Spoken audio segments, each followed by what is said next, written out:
Welcome back, everybody. Thank you so much for joining us. I hope everybody enjoyed lunch. I know we started a bit late, but we're going to start early here and on time, and we're going to stay on track with the schedule. I'm really looking forward to Michael Howell's presentation. I said it in my intro this morning. Michael, we've done an interview 2 months ago, roughly, I think, and I have to admit, it was probably one of my favorite conversations of the year. Not even, it was fantastic. It was a masterclass on liquidity, how is the world operating? And what actually happens behind the scenes, and how does liquidity sort of impact geopolitics and all the other fiscal policy in the US, for example. And you open my eyes to the fact that actually the US is such a big market that China has no other opportunity to invest all its capital as well. So it's really, really been eye-opening. And I'm really happy that you're here to present. You're going to talk about gold as a monetary hedge par excellence. Really looking forward to that. You have 30 minutes, Michael. Great, thank you. Fantastic, really looking forward to it. Thanks for joining us, and take it away. Thank you so much. Good, thank you. Thank you, Kai. Good afternoon, everybody. Thank you for coming along. I'm sure there'll be other people drifting in once lunch is settled. It's a coincidence I'm speaking here. It's a great privilege, of course, but Crossborder Capital, my company, is actually yesterday announced that we're launching a gold currency fund, which is called the Crossborder Capital Kintor Gold Currency Fund, which is going to be listed on Frankfurt on December the 1st. So it's not a gold mining company fund. It's just trading in the metal against different paper currencies. But I think that still should be quite an exciting investment. Why gold? I got first interested in gold, I think, way back in the mid-1990s. And I then worked for an American investment bank called Salomon Brothers. And I was having breakfast with a Fed governor called Wayne Angel. And Wayne Angel told me that the Federal Reserve had been targeting the gold price pretty consistently for the last 15 months. And that never really occurred to me before, but I looked at the gold price and it was absolutely rock solid. And you can go back and take a look now at the charts. In the period from 1994 through 1995, the gold price averaged $385 an ounce, so that's quite a difference from where we are today. And it fluctuated within a very narrow 5% band, so it went as high as 398, and it went as low as 372. And that was the bounds for 2 years. And the Federal Reserve was doing its utmost to try and keep the gold price managed through that period. And one of the reasons for doing that was that Greenspan, who was the incumbent in the Fed chair at the time, was very interested in gold. He thought gold was a fantastic monetary barometer. I think he's correct, and it certainly opened my eyes, that discussion opened my eyes to what they were doing. The problem was that if you looked at the subsequent period, the Federal Reserve lost control of the gold market. In fact, it lost control of the credit markets. And 1994-95 was really a watershed. And what you saw after the Fed's attempts to try and control the gold price, in other words, it was squeezing the monetary system very hard, what it was doing in doing that, it was creating a scarcity of liquidity. And that scarcity of liquidity ultimately ended up in the Asian financial crisis, where those countries were starved of access to dollars. And it basically meant the Fed and other central banks had to embark on a long-term journey of actually trying to monetize the entire financial system. And what they're doing is they're facing an uphill battle, because the more and more and more that we accumulate debt, the more they have to run faster to monetize debt. And that's really the world we're in right now. Gold pretty much saw a long-term bottom around the mid-1990s. And since that time, when it was circa $398 or $400 an ounce or whatever, it's gone up 5 times. The interesting point is that people say that gold is an inflation hedge, a consumer price inflation hedge. And that's why many people buy it, but it's not. That's a complete misinterpretation. Gold is not a consumer price hedge. In fact, if it was a consumer price hedge, I'd be standing here now telling you that the gold market next year is going to be terrible because inflation's coming down. What's more, it could be terrible as well for the simple reason that you've got very high real interest rates likely sustained in the US through the year, because the Fed is sort of targeting at least 1.5%, maybe 2% for US real interest rates. The combination of high real interest rates and falling inflation is always bad news, or should be bad news for gold on that recipe. The thing is that it won't be, because gold is not an inflation, a high street inflation hedge, it's a monetary inflation hedge. and the two things are very different.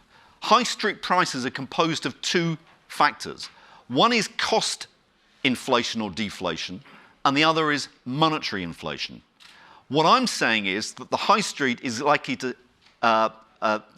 see a lot of cost deflation next year as you get the unwind from the COVID crisis and the squeeze. But what you're likely to see building up in the background is more and more and more monetary inflation. And it's monetary inflation that we've got to start thinking about. And the bottom line of what I'm going to say here is that what you're likely to see in the course of the next few years is increasing amounts of monetary inflation because central banks have to come back, and they won't call it QE, they're going to call it something else like QS or quantitative support or whatever it may be, but they're going to juggle their words. But at the end of the day, what you've got is more monetization of debt. And the reason that's going to happen is that the world has turned into, or world financial markets have turned into, massive refinancing mechanisms. They're no longer the new financing mechanisms that you read about in textbooks. No one's really raising new capital, money for new capital. It's all about rolling over debt. And to roll over debt, you need capacity in the financial system, which means liquidity. And central banks have to do that. On top, governments will need to be funded. And the only way you can fund governments is ultimately by monetizing debt and getting the Federal Reserve back in. That will mean the gold price has to go up significantly. So, am I pressing this next? I'm pressing next, but nothing's happening. Ah, right. Okay. Very good. Make sure that stays there. Good. So what's the 2024 outlook? And what I've tried to do is to summarize what I've just said in this slide. We're seeing less high street inflation, that's for sure. Consumer prices are coming down, consumer price inflation. But you're seeing a backdrop of rising global liquidity.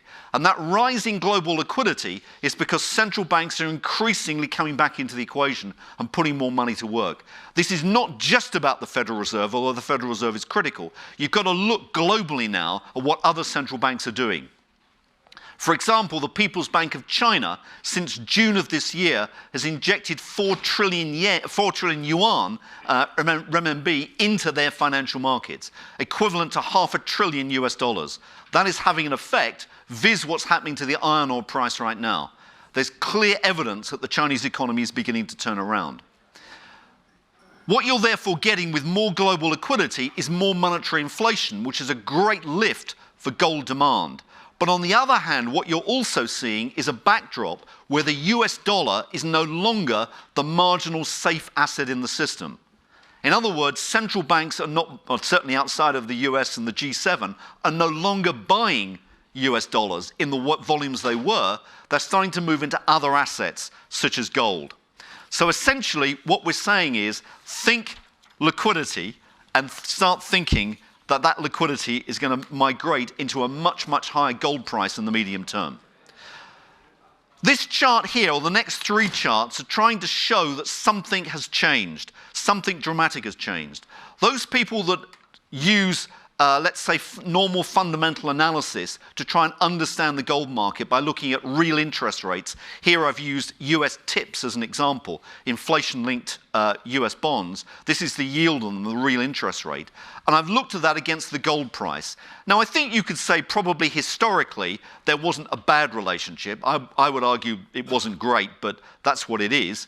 But what you're seeing right now is a huge divergence between that. The gold price is going up, but real interest rates, the black line, are basically nearer 2% now. So what you've got is a fundamental disconnect in the narrative of what people normally argue should happen in the gold market. In other words, something else is going on. The normal relationships are broken down. The second thing we need to understand is what's happening in terms of gold holdings. This chart here is looking at official gold reserves. The red line, the horizontal line, is the holdings in Fort Knox. Okay? This is the 8,000 tons of gold that the US keeps and maintains. That has been the bedrock of the dollar and the world financial system for decades. But look at the orange line. This is the gold holdings by the BRICS and what I've called the BRIC friends. In other words, those countries that wanted to join the BRICS organization in the summer of this year when they had their celebrated conference or well-publicized conference. If you add up the gold reserves of all those countries, together they just surpassed US holdings at the end of September of this year. Now that may be a very psychological watershed, but it's an important one to think about because that would say that in the world financial system, people are not treating the dollar as the marginal safe asset anymore. The third chart is this one, which is, this disabuses you all, or all of us, of the idea that there is a quantitative tightening going on by the Federal Reserve. And many people talk about QT and the idea that the Federal Reserve is shrinking its balance sheet and taking money out of the system. But actually it's not. Because the thing is, they're moving the goalposts or sort of playing a devious game here. They're saying one thing, but they're doing another. And the red line on the chart, which is actually showing the size of the Fed balance sheet, is admittedly going down. It's not going down at the rate that they originally planned, which is the dotted line you can see, but it is going down. I'll come quietly on that one. But the Federal Reserve balance sheet is not necessarily a source of liquidity, or every item is not. What you need to do is to look at those elements in the balance sheet that are liquidity creating. And what we've done here is to extract that in the orange line. That orange line is going up. And what is happening is that the US monetary authorities have basically become fearful of the stability of the system. And what you see on that orange line is a couple of interesting inflection points. The first of those was almost exactly a year ago, when what you saw was a change in the direction of liquidity following the British gilt crisis in September of 2022. And the gilt crisis saw a big sell-off in the British Treasury market when the new Prime Minister's sums didn't add up. And ultimately that ended, she became toast, but the British gilt market has never truly recovered from that. But the Federal Reserve stopped taking liquidity out of the financial system about that time. Then you got Silicon Valley Bank default, and you get more liquidity going in. What's happening is that increasingly liquidity is being shoveled into the system. That's critical because there's going to be more, particularly in an election year, because the Federal Reserve will not want to see a regional bank failure next year. And one of the things they will need to do is to get rates down on the yield curve steeper to ensure that. What we face is the most political Treasury Secretary that I can remember in Janet Yellen. And she will not want any disruption for next year. So monetary inflation is starting. What do we mean by liquidity? I've just put a sort of summary here. It's not conventional monetary aggregates. They're really archaic measures that don't really mean very much unless you believe that banks, the high street bank is in control, but clearly it isn't. Financial markets are. This is measuring wholesale money flows going through financial markets. And what I've said there is that what's really critical in the financial system is not the cost of capital, interest rates anymore. It's about the capacity of capital, how much liquidity is in the system, because debt needs to be rolled over. Think about a home mortgage. If you want to replace your home mortgage, it's not the interest rate that matters, it's whether you get the roll after the maturity of that mortgage. In other words, if you don't get the roll, you're homeless. And it's very much with debt. If you don't get the roll on the debt, you default. And that's what focuses the mind. Liquidity is all important. This chart shows how liquidity has increased over the last 30, 40 years. It really highlights, I would say, two things. What's important there, the two big ones, are China and the US. That's what we've got to think about. All the others tend to follow those leads, but generally those are the two to think about. And liquidity moves in a cycle. And this is our evidence of the global liquidity cycle going right back to 1970. And you can see the sine wave we put on top of that. Just to emphasize, we're not cheating. We drew that sine wave in year 2000 and extrapolated it thereafter. So what you see is what you get. And it seems to be lining up pretty well. That's saying that the liquidity cycle bottomed around October of 2022. And what you're seeing is the beginnings of an inflection upwards. That's why markets are going up. That's why Wall Street's going up. That's why cryptocurrencies are going up. That's why gold is catching a bid. And it's not, the world is not about upcoming recession, which is what economists keep saying. We've got to look at the flows of money. That's the critical thing to understand. How does liquidity change asset markets? This is showing the correlation with an extrapolation for the next 2 years in what we think global liquidity is doing what we think is doing in the next 2 years, but actually what it's done since year 2000. The orange line is liquidity, the growth rate. The black line is the movement in all wealth worldwide. So this is the value of all bonds, all equities, all liquid assets, all precious metals, all cryptocurrencies, all residential real estate worldwide. Those are the returns. And you can see the correlation. Don't worry about that little dip in the dotted line. That's a base effect because of year-on-year changes. But think of the direction. What we're looking at is compounding growth of about 10%. And that's because more liquidity is coming through. In that environment, you've got to hold more monetary inflation hedges. Gold is a monetary inflation hedge. The black line on this chart is that global liquidity line, charted since 1975. The orange line is the gold price. The dotted line is the CPI in the US. Now, if you look at that chart, what is gold? Is it a high street inflation hedge, the dotted line, or is it a monetary inflation hedge, the black line? Well, I'll leave it to you to decide. And what I've included, by the way, in that to make sure that other parties are pleased, is I've also put in that cryptocurrencies, although they're a very small percentage of the market capitalization of those monetary hedges. So, less than 10%. This is the relationship between gold and global liquidity with a 3-month lead time on the liquidity variable. There's a very, very tight relationship. In other words, if liquidity goes up, the gold price goes up. The multiplier is about 1.25 to 1.5 times approximately.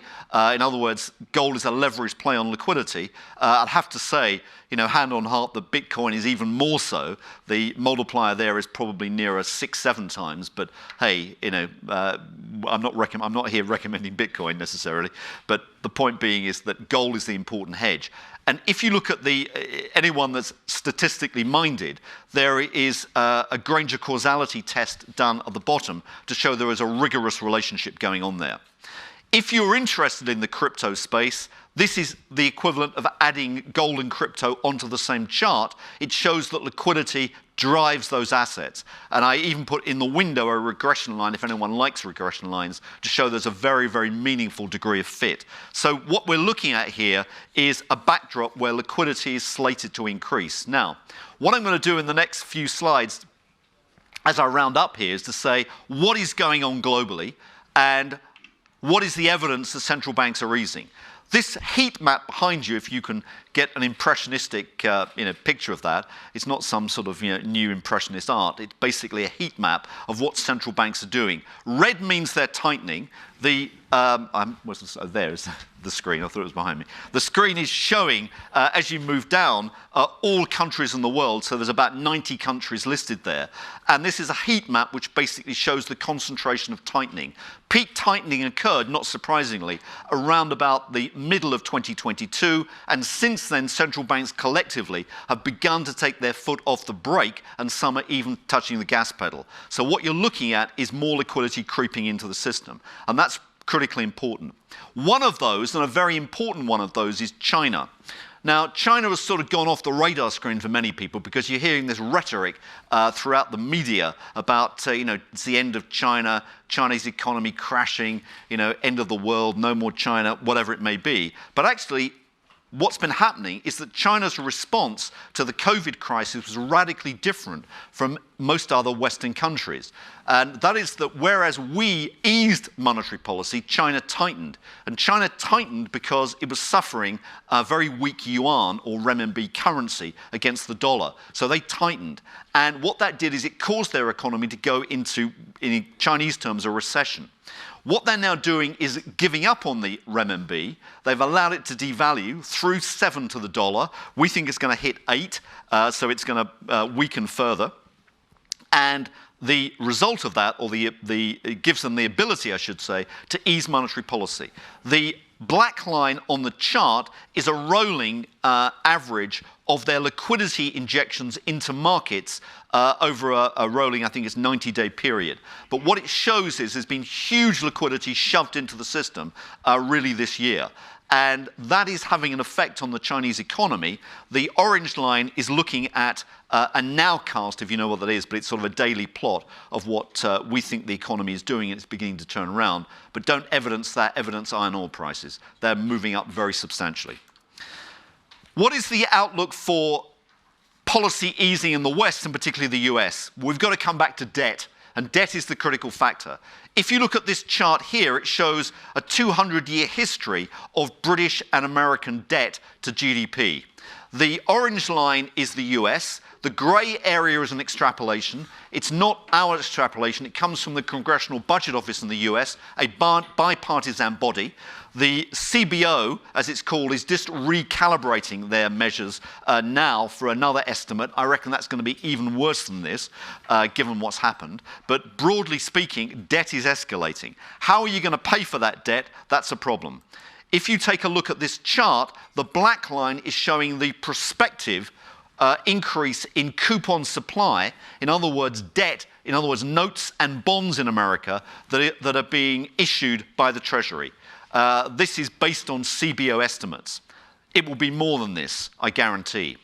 Janet Yellen is cheating right now because she's issuing an awful lot of bills, in other words, Treasury bills.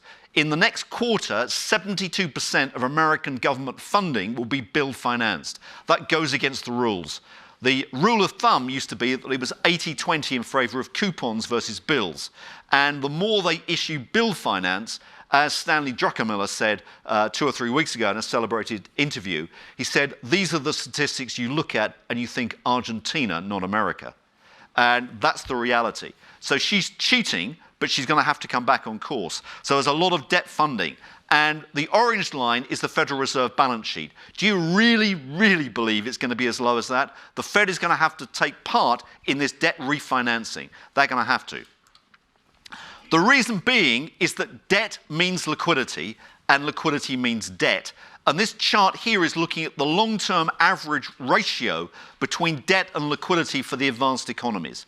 So if you believe that debt is escalating, we're clearly in a more and more indebted world, and there's no way out of that as far as I can see. Governments like to spend. Which government, think about it, anywhere in the world is going to vote for higher taxes in the next 12 months or 2 years? None of them. They're going to spend money, and they're going to have to monetize that. And basically what you've got here is a relationship that shows that debt to liquidity is a pretty constant ratio. So if you have more debt in the world, you've got to have more liquidity. If you have more liquidity, that's monetary inflation. If you have monetary inflation, the gold price goes up. It's really as straightforward as that. So what you need are more and more monetary hedges. And then we need to think about this chart, because this is the arithmetic of what's going wrong in the US. Now, this is data that comes directly from the Congressional Budget Office. As I said again, and I stress that the Congressional Budget Office is a bipartisan body, the orange bars are the April estimates, April of this year estimates that the CBO put in as to the amount of Treasury debt that the US Federal Reserve would buy or hold on its balance sheet. And you can see the dog leg that's going down to 2025. Well, don't believe that, because as I tried to argue, they're cheating behind the scenes and they're actually adding liquidity. But if you want to know what the Federal Reserve balance sheet is in total, you simply need to add about $3 trillion to that orange line. And that orange line is going up. And that's saying that even on the Congressional Budget Office numbers, you're looking at increasing Federal Reserve holdings of government debt. It's planned, right? So what do they call that? Do they call that QE? Because that's what they used to call it. So it's clearly coming back, but they're going to call it something else like quantitative support or some other name, or they're going to forget not even mention it. But the problem with the CBO numbers is that they're way, way too conservative. And if you look at the CBO numbers, they've got numbers penciled in, or they had numbers penciled in. We'll see in the November estimates they come out with. But in the April estimates, they had numbers penciled in at about just over 2% for US defense spending. Now that is woefully too low. It's going to be nearer 5%.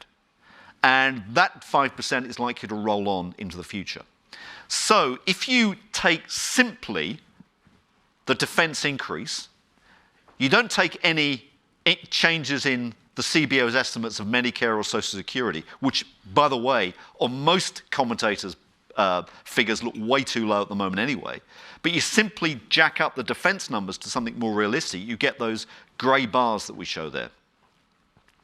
And the percentages above the grey bars are the percentage increase in the Federal Reserve balance sheet in each of those years.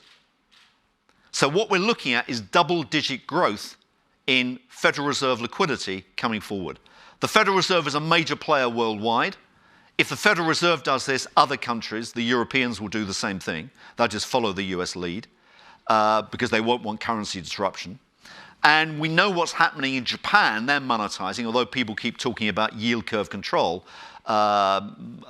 Believe me, yield curve control is never going to go away. They're going to keep yield curve control. They may be changing the parameters slightly, but yield curve control is coming to a high street near you pretty soon in every government because they cannot afford to have higher interest rates. And this is why they're down this course of monetization.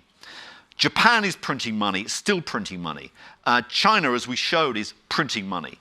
And the US is going to get back into this game very quickly. So I would envision that what we're looking at is the cusp of a serious breakout in the gold market or in monetary hedges. I think that 2000 is the base. What you can see from the earlier charts is that if there is any fall in the gold price, there are plenty of buyers in other countries in the form of governments in the BRICS or the BRICS friends who will come in and buy. They want an alternative to the dollar, and gold is a very good reserve asset. But generally, the private sector has to move more into gold as an investment. And if you think about Japan, where the inflation numbers came out today for October, and you look in detail at those numbers, the stark reality is there are lots of items in the Japanese consumer price basket that are rising at double-digit rates. Who would ever think you'd see double-digit rates of inflation in Japan? But you're beginning to get it. And that annualized rate of growth is an eye-watering number for a Japanese. 50% of Japanese household savings are currently in cash deposits. That is a brilliant investment if you've got deflation, but it's a crazily mad investment if you've got inflation. And that's what's going on. So let me stop at that point. I hope I've been sufficiently upbeat on gold. Central banks have lost control. They're going to monetize, and gold is going up, seriously, I think. And see if anyone has any questions. Question, gentleman there. You mentioned the debt problem is a little bit undealable now. But is there an option that central banks just reevaluate the gold price? Sorry, central banks do? Reevaluate the gold price to a higher level? Well, they rather like they did in the 1930s. Yeah, so to deal with the debt problem a little bit more. Well, it could be a way out. And in other words, what you're saying they're doing is if they do that, they're going to devalue paper money dramatically across the board. And I think that's what they're doing anyway. Yeah, but now they are all buying, so that must be a reason. But the key point is that who is the central banks that are buying? Okay. A lot. Yeah, a lot. But it's not the G7 Western banks. No, but Central banks. maybe we have. Either the Chinese or the Indians or whatever. But maybe Fort Knox is empty Well, it may be that because they did not do the count for a long time, or maybe the gold bars over there are loaned out 25 times to superior parties. anything's possible. I don't know the answer to that. There's a question just here. Hi, my question is related to narratives in investing. Obviously, many people in this room are believers in gold and silver and monetary metals, but the wider financial services community, gold is not on their radar. So I'm just trying to work out when do they get the signal or the message that maybe gold should be on their radar, like it used to be in financial planning. Well, I think it's very difficult to say what will be will there be a catalyst in particular. But I would suggest is that if you get another regional bank failure in the US next year, for example, and the fact is that with the yield curve inverted right now, there must be a very high risk of something like that happening. And I think the Feds are very concerned about that possibility. If that happened, that would be a very important spark. Now, why is it that a lot of institutions have decided to go down the crypto route? I think that equally is is a monetary inflation hedge, but they're really searching for alternatives. And maybe gold has fallen out of fashion. Maybe it's a generational thing, I don't know. But the reality is that gold, as I've tried to say, has got, whereas Bitcoin has probably got, what has it got? Maybe 6 years of history as a decent monetary inflation hedge. Gold has got probably 3,000 years. So there's a much, much better track record that we know what happens. And I've always thought that if you think about gold, it's not the fact that gold price goes up in reality. The gold price stays where it is. It's everything else falls against gold. And that's a better way of looking at it. Gold is a monetary inflation hedge because it holds its monetary value. But I don't know what the catalyst will be. Fantastic. Michael, I have one last question for you as well. I'm going to ask you that on our roundtable in about 10 minutes as well. But how much is Japan influencing U.S. politics right now in terms of monetary policy? And how much is Japan sort of financing the U.S. and keeping it afloat? Well, okay, the answer comes back to the U.S. Treasury market. The U.S. Treasury market has been, let's say, volatile to say the least in the last 6 months. The volatility has been caused not by changes in rate expectations, in fact, in terms of policy rate expectations. It's been caused by a wonkish concept which is called term premia. And term premia, which are an extra bit in the bond market, have fluctuated significantly both up and down, but mostly up. And term premia represent excess demand or excess supply in the market. Now, the basic problem is that what you've got, number one, is there's big supply coming forward. So the term premium has got to increase to account for that increase in supply. The second thing is the Japanese and the Chinese have stopped buying, which is another reason that that term premium has gone up. And if you look as a forewarning of what will happen, the term premium in Japan has also started to shoot up. In other words, the demand for Japanese bonds is beginning to shrink quite noticeably. Now, that is completely consistent with this high inflation pickup that you're getting in Japan. The irony is, if you think about the world, is that for the last 30 years, we've tried to avoid being sucked into Japanese deflation, okay, converging with the Japanese. What the Japanese are trying to do now over the last 3 years is converge rapidly to the West and higher inflation, and they are succeeding. And that's really the issue. That's going to be disruptive for financial markets worldwide because it's going to change savings flows. And what the Japanese need to do is to start buying more in monetary inflation hedges. So go and set up a conference in Japan. Will do. Perfect. Thank you so much, Michael. That was fantastic. Thank you. Thank you so much. Good. And,